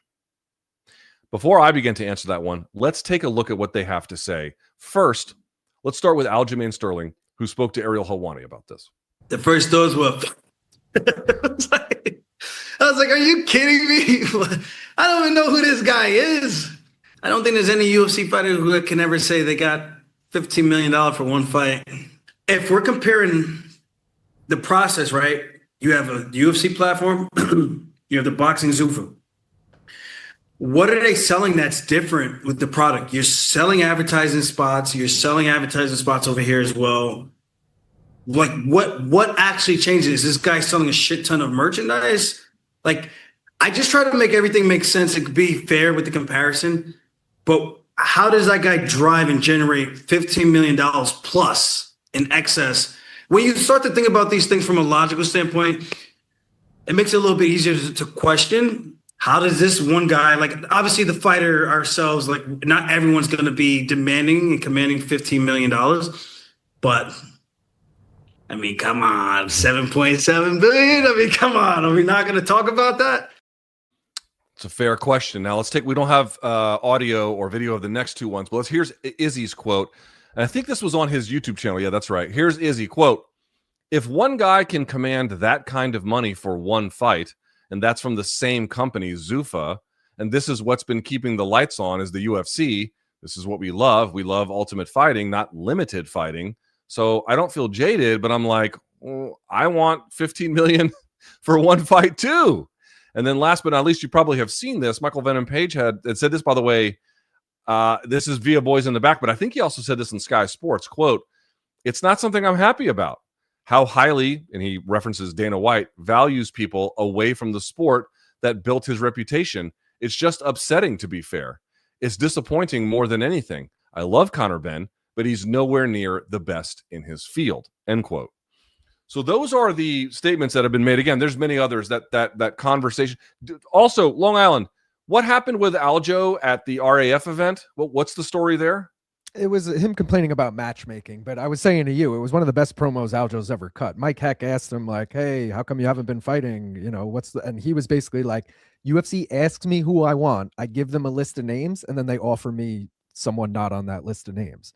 So it's almost like he was implying that they were finding out who he wanted to fight, essentially, so that they could make sure they don't offer him those names, so that he kind of just sits in limbo. And we get into the whole narrative of like, oh, they don't want boring fighters. I mean, I love Aljo, shout out Long Island, but people would categorize him as somewhat boring, I think. And I could see the UFC being like, we don't love this guy. Let's keep him on the shelf for as long as we can and just give him shitty fights until he eventually accepts one. And then, you know, we'll fall out of good graces soon enough. And remember, you keep denying fights, they can just add more time on your deal. Exactly. But majority of people, dude, nothing's going to happen from this for the fighters. I hate to say it. I said when this first happened, I think good managers like Tim Simpson, Izzy's manager, is going to get his guys paid. They're going to get a bump and they're going to feel good about that bump. But in hindsight, that bump is going to be nothing. It's going to be like, yo, we got an extra 100,000 added on your contract. Shit, I'm going from 200 a fight to 300 a fight. This sounds great if you're Izzy. I don't know what he makes, but yeah. And then, but like, dude, you're that guy's still making 15 mil and you're still making 300K. Like, I don't know. And then they're going to go to Dana and Dana's going to be like, shut the fuck up and mind your own business. So they're just fucked either way. I don't know. That's a very wise thing to imagine. Do me a favor though, if you can, Long Island. Can we do this? Can you put up a poll in the chat? Yeah. All right. Of course. In the poll, ask them very simple question. Based on what you've heard these fighters say, do you think this leads to any kind of substantive change? Yes or no? Right? Okay. Really what I want to know. I got you. And at the end of the show, we'll come back and see what they say. Let me just be very clear about this. I actually don't think it's nothing that they said what they said.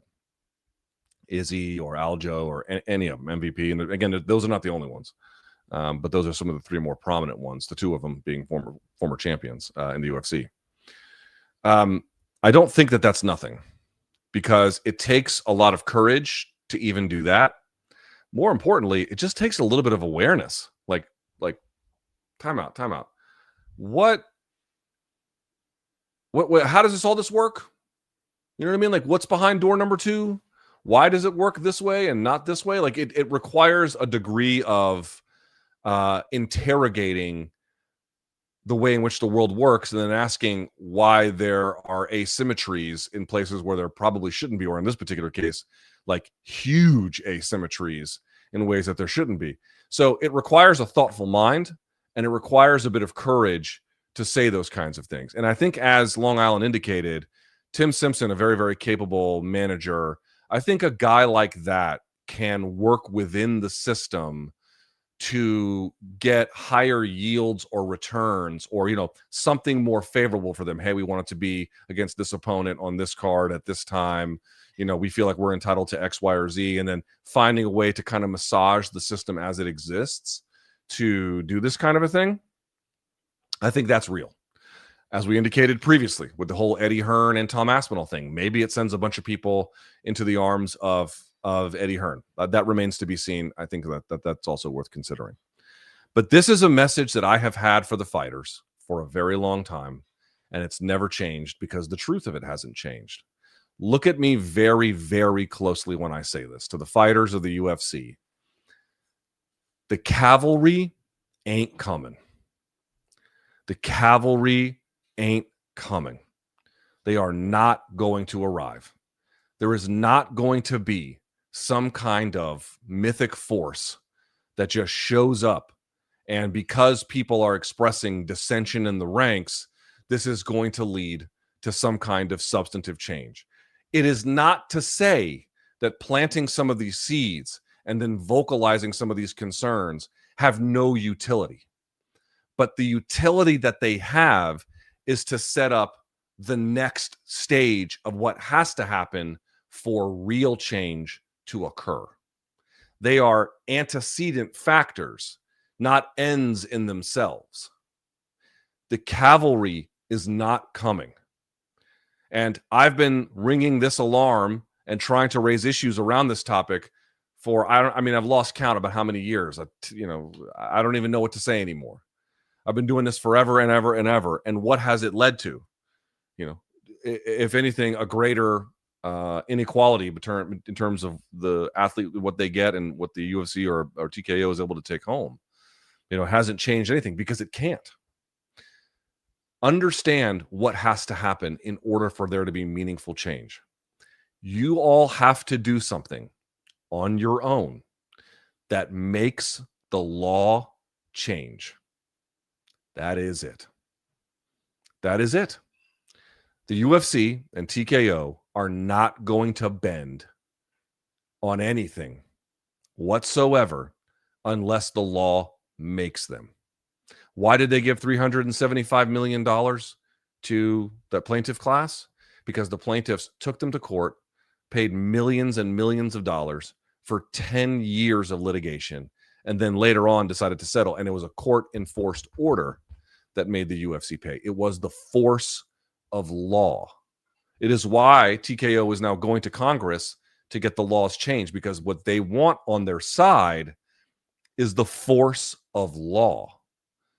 And whether that answer for the fighters, if they feel like it's a union, that there's a debate to be had about whether that's the best thing for them, but that would carry, if they actually unionized, it would carry the force of law.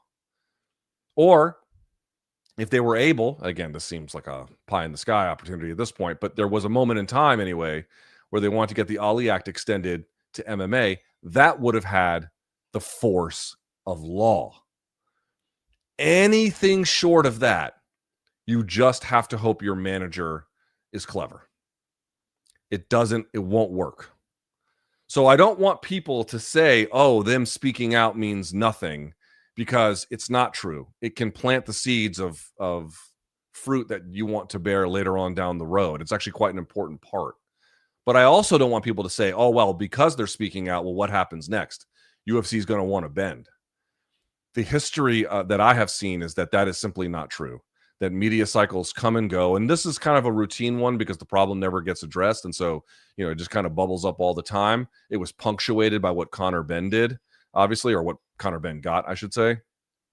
But the lesson is as simple as can possibly be. The cavalry is not coming. There is no cavalry.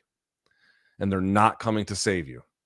You have to do that on your own, and you have to do it in such a way that the law makes them do it. Anything short of that, and it is sound and fury, I won't say signifying nothing, but signifying very little by itself. And that is the top 5. Okay, catch us up here, Long Island. Now, here we got some weigh-in misses and some disasters. What's going on?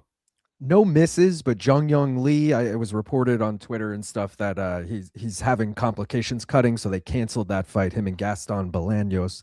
Bolaños did make weight, so unfortunate for him. Right now, we're just waiting on Rob Font, which is a little worrisome. He still has 24 minutes, but, everyone else on the card has weighed in, so. He's getting a little old, brother. He's almost 40. Dude, I know, and yeah, he's not like he's not a small bantamweight, too. He's a big bantamweight. Yeah? Okay. I was going to say he's not a big, but there you go. All right, I guess he's not a gigantic bantamweight, but if you look at his frame, he's tall and he's lanky and he's getting close to 40. Like, it might be a little harder to get some of that extra shit off in ways that it wasn't before, Very true. All right, LT, all right. Well, we got dead wrongs now, Let's do it. Time for dead wrong. Time for dead wrong. Here we go. Dead wrong. Admittedly, would you like to read these? Sure. I was going to say, admittedly, there was only 2, and they are pretty old at this point. But I felt like it was a good episode to do it because it's just us 2. And let's remind everyone: morningcombat@gmail.com. Morningcombat@gmail.com is the place to go. All right. Yeah. Maybe we've just been so good, Luke, that no one has reached out about it. Yes, that must be. That's possible too. All right. First up, we got from Samuel, and he says this one is for Long Island Luke. At 1 hour, 50 minutes, 29 seconds during Eskimo Brothers, LIL claims that this guy, Jeff Neal, beat all 3 fighters, Holland, Perry, and RDA, which is dead wrong. He lost to RDA, right? No, he holds wins over RDA and Perry. He lost to Kevin Holland on the regionals at Extreme Knockout 34 in 2017. I'm going to take this L because obviously I got it wrong. But in my defense, Eskimo Brothers is normally just who did these guys fight? I can't remember who, but there was someone who had also fought all 3 of those guys. So I was just like, yeah, he beat all of them. But you're right. I got it wrong. That's my L. Dude, I'm telling you, on the air, you'll say some shit and then you'll go back and listen. You'll be like, why the fuck did I say that? But it happens, That's happening to you right now, Luke, because this one was sent in from John Mark, and Yusuf also sent this in, but this is John Mark's message to you. He says, hi, Luke, LIL, and Oscar or Chuck, neither of which are here, but okay. On Friday's episode at the 58-59 minute mark, Luke repeatedly states that UFC 229 took place in 2016. This is obviously dead wrong, as Habib mauled Conor 2 years later in 2018. Oh, you're so right. Jesus. And then he says, I will always remember where I was for that card, hence the question for the MK team. Where were you on the night of UFC 229? So I was there, and where was I specifically? I was in the media room, and you'll recall after all that melee went down, Do you remember that Habib came back to the media room and then apologized and was Said his like, dad listen, was going to be mad at him and shit. yeah, he's like, my dad's going to be real bitter at me. He's Yeah. like, but you can't insult my religion like that. You can't insult my people like that and think you're just going to get away with it. You know, and he was apologizing to the commission. I was right there for that. I was sitting right there in that room. And I remember, this is a true story, like, because Habib was clear. Like, you could tell he knew he had done wrong. Like, he knew what he had done was not appropriate, right? But at the same time, you could also tell like he felt he had to. And there was a depth of his soul that you could see what he was reaching into to justify his actions. And it was like, brother, it was hardcore with the way he said it, like, especially in the room, like there was a hush that fell over it. And I remember I talked to Chuck right after that, and Chuck goes, God damn, dude. I'm paraphrasing. He didn't quite say it this way. He's like, but that shit was cold. Hell Like, yeah. there was an ice that came over the room when he said it that way. So I was with Chuck, and then I did a whole I did a post-fight reaction on Submission Radio that day. That's dope. I was working for the company that now is owned by Endeavor, but we weren't at the time. And basically when we did Baymac, our stream went down. It was a huge fuck up, and like our company was like looking bad. So then when UFC 229 came around, which was arguably the next big like pay-per-view event, they were like, yo, we need like 30 contingencies in case shit goes wrong. So I was running a team of like 30 people just to run one stream. And it was sick because when the main event started, we had like these big screen TVs, and I was like, yo, fuck this. I ain't sitting at a computer for this shit. Went up by the big screen TVs. They had a bottle of Proper 12. I took a shot of Proper 12. It was a good night, good night of work, especially getting paid for it. But yeah, dude, that whole shit was crazy. And I was rooting for Conor. I vividly remember cheering him on. I know, embarrassing, I know, but I was. I'll admit it. I mean, let's be honest. Like, I don't know how many heroes there are in sports, but I can just tell you Conor ain't one of them. But I know I'm not like a huge Conor stan. I just remember like rooting for him. Yeah. Like, oh, he's stuff to and then he gets dropped, and you're like, oh my god. That was, dude, if he got dropped in that second round, I was like, holy shit. Me too. I think I audibly yelled out. But Luke, we got a new game to play. All right, it's just me and you, so we can't have you go against someone if I'm making the game. So this is just going to be a little this or that.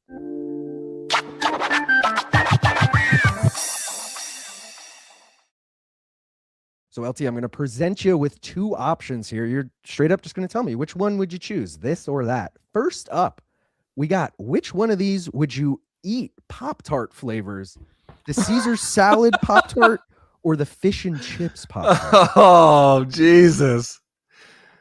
Oh my God.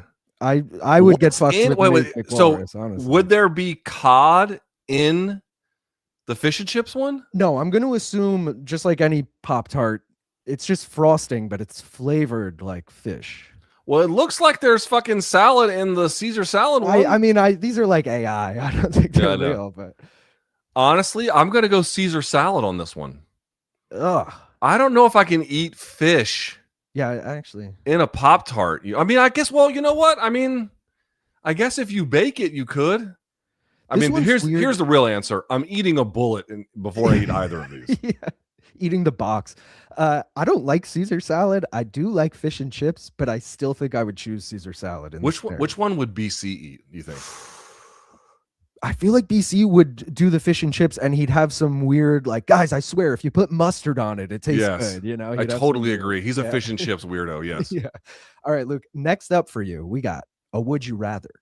Would you rather see Cannibal Corpse in concert, but throughout the show, you find out everything on stage is cake, including their instruments, to the point they're not even playing anymore, just cutting cake and eating cake, or have Cake Lady sit in for George Corpse Grinder for an entire show, but she actually sounds decent and no cake is involved? No, the no cake is the answer. I want to see Cake Lady. I can't deal with a Cannibal Corpse show where everything is edible. I mean, they're going to play songs like, I Come Blood and Stripped, Raped, and Strangled, and, just the worst shit you've ever heard in your life.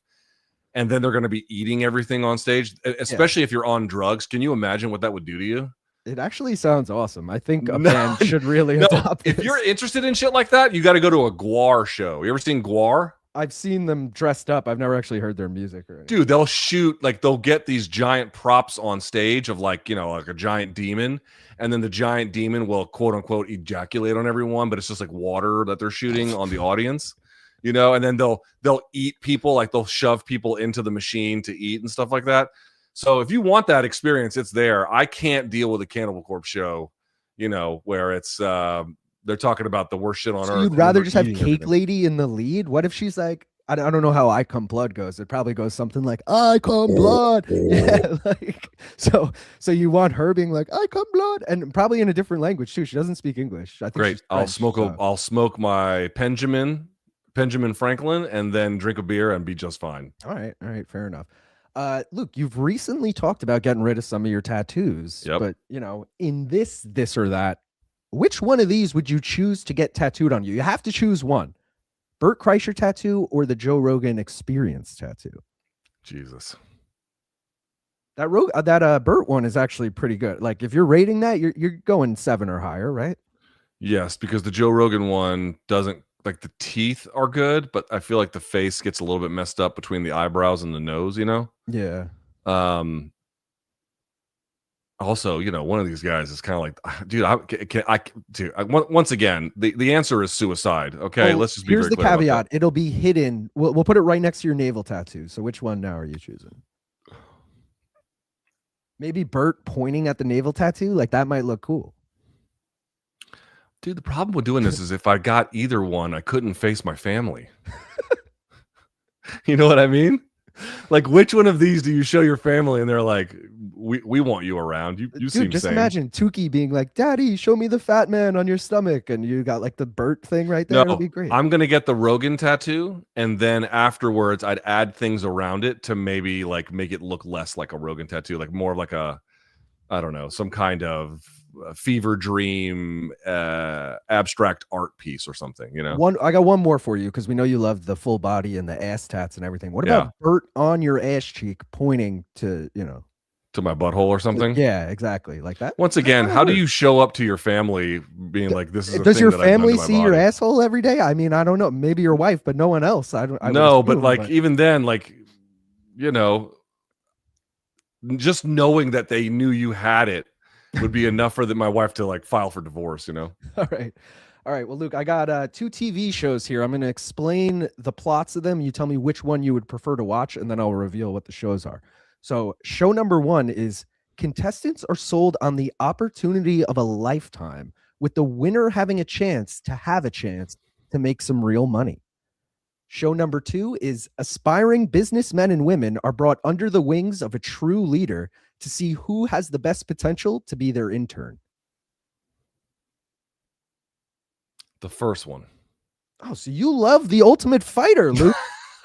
They'll have a chance to make some real money. The opportunity of a lifetime. You don't like The Apprentice with Chatri, I guess, which is competing to be his intern in the end. Yeah, I feel like competing to be an intern is like, that's the lowest form of life on earth. You know what I mean?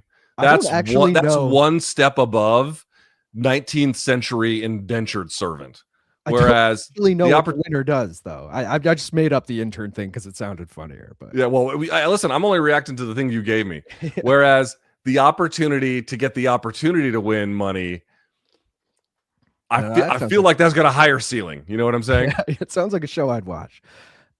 Luke, we know BC loves sending you conspiracy theories, but I've never actually asked your opinion on them. So, this or that, Luke. Which conspiracy theory is more believable to you, 9/11 or the moon landing? 9/11. Wow.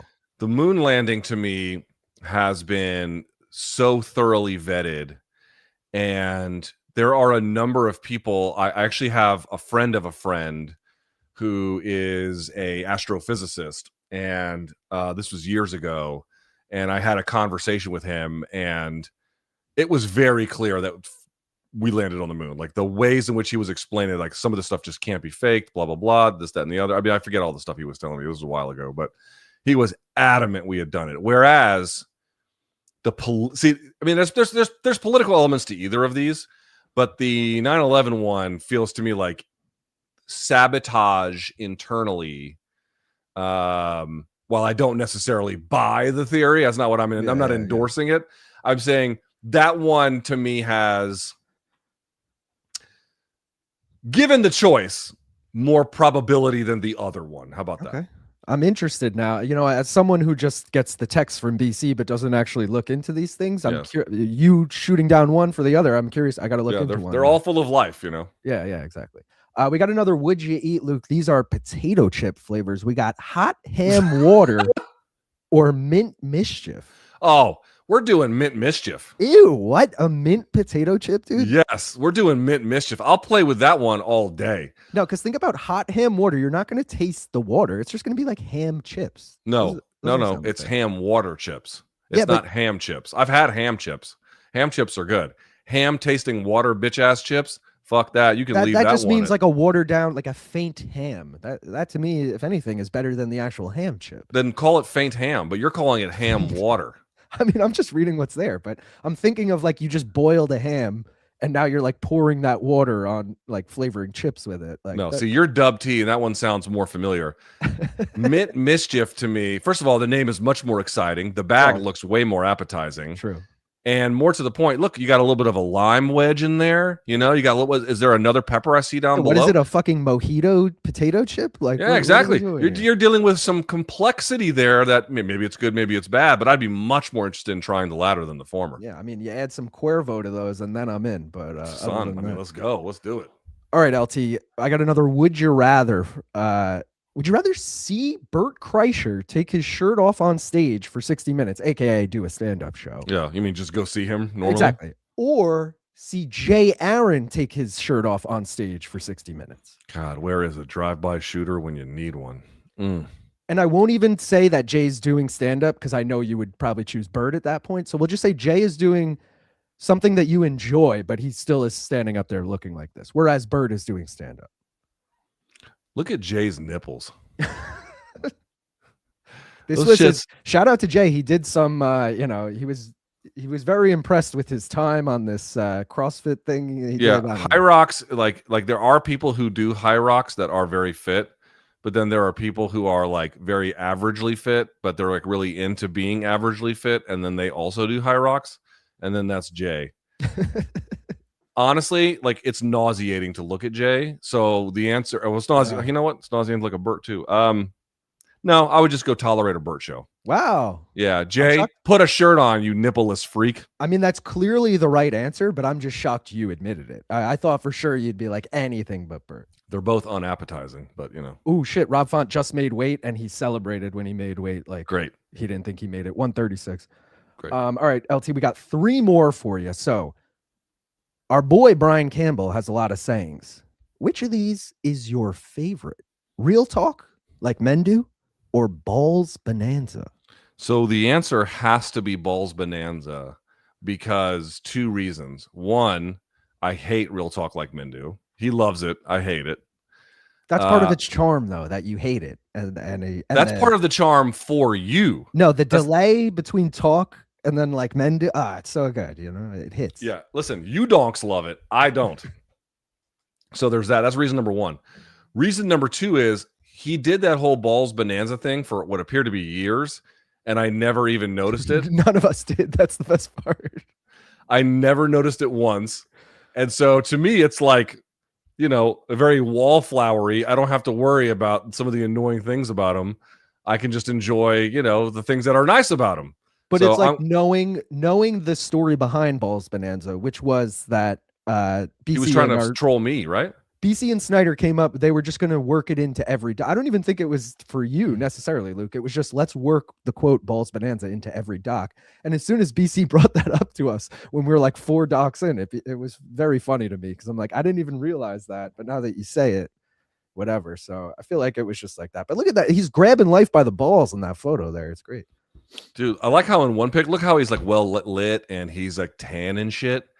And then he looks like he joined a cult in the middle of like nowhere, Kansas, you know? Yeah.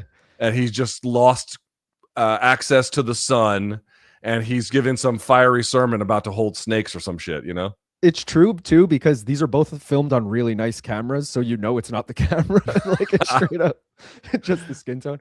All right, we got two more, Luke. Who would you rather have dinner with? You and the missus are going out to eat. You got two UFC power couples here.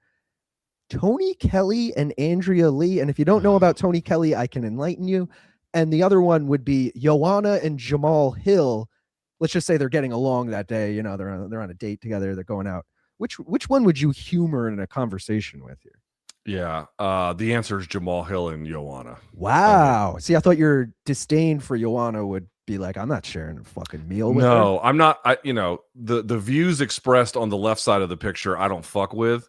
And moreover, there's just a general level of idiocy there. This was the guy who drove across the country rather than fly to a fight because he didn't want to wear a mask. Now, again, nobody really does, but like that level of commitment to doing dumb shit is just not. I can't have there's no interesting conversation possible. Whereas I feel like with Jamal and Joanna, you got a chance for some spiciness up in there. You know what I'm saying? All right. Well, I will say instead of Jamal and Joanna, I was gonna put Sean Strickland and his wife. He needed a significant other. Which one are you choosing that? Because I was like, who's gonna say outrageous shit? Yeah, I'm not interested in that. It's gotta be Jamal and Joanna for sure. All right, fair enough. For sure. All right, LT, we got the last one for you. You always say I'd rather get fucked by an 8-dick walrus than do this. So would you rather get fucked to death by an 8-dick walrus or get knocked out in an 8-sided cage, power slap style? So you just stand there and someone insert Poeton, just left hook to the fucking chin. Are you taking that or are you getting fucked to death by the 8-dick walrus? I gotta tell you, I don't think getting fucked to death by an 8-dicked walrus is gonna be super awesome. What, you think getting knocked out is going to be super awesome? Yeah. Relative to getting fucked to death by an 8-dicked walrus, yes. Yes. Yeah, you've chosen I'd rather get fucked to death by an 8-dick walrus than listen to that song that just came out. And okay, now you're I'm doing it in jest. Now you're like, yo, for real, you gotta pick one. Well, that's why I need you to double down on it. I'm not doing the walrus bit. I mean, that's literally just a bit. Like I'm not doing that shit. Whore. You're a fucking whore. There you go. You fucking whore. How many, based on my diatribe yesterday, how many pieces of sound did you add to the soundboard? I don't know. Who the fuck do you think you are, brother? We got that. We got you are an untalented zero.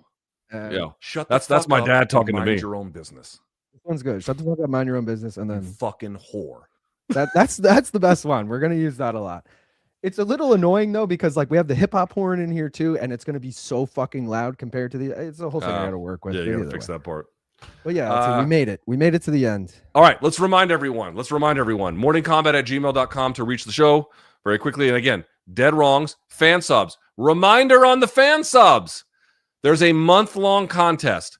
Send in your funniest, most acerbic, coolest memes. Maybe they don't pass the North Korean censors. Send in your memes. And the best one will get a signed poster from yours truly. Yeah, we'll get that for free. That's just what the winner gets. morningcombat@gmail.com. Of course, we're all over the socials. Let them know, Long Island.